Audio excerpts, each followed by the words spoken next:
Oo. Dito tayo bagong ano, ito pa may magandang place. Sabi natin, dito tayo mag-jogging, mag-walking. Oo. Sige, dito ako i-picture mo ako dito. Ayan, ito yung magandang place. Dito tayo mag-walking every morning. Dito sa Metro Manila Development Authority Petro Park. Park. MMDA Park. MMDA Park dito sa May Carmona. Ang ganda. Super sarap, super presko ng hangin. Dito tayo mag-walking. You are cordially invited. Ano natin sa sunrise. Yun nga lang, pag dito, siguro kasya. Tingnan natin kung pwede natin rentahin yung pavilion na yun. Siguro naman,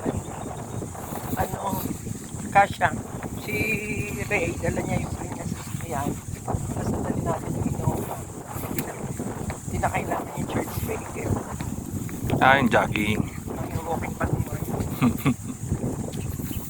Sabi ko sa akin, kasi siyempre dito kailangan may sasakyan pagpunta rito.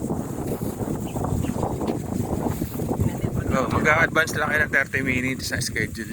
Pero siyempre travel time pa. Kaso makakagod ko si Marie tayo. Gusto mong bumalik o didiretso ka pa? Sa baba isa. Mga bagong tanim na halaman. Pero sabi ng Guardia, 3 years na daw. 3 years na. Ang ganda.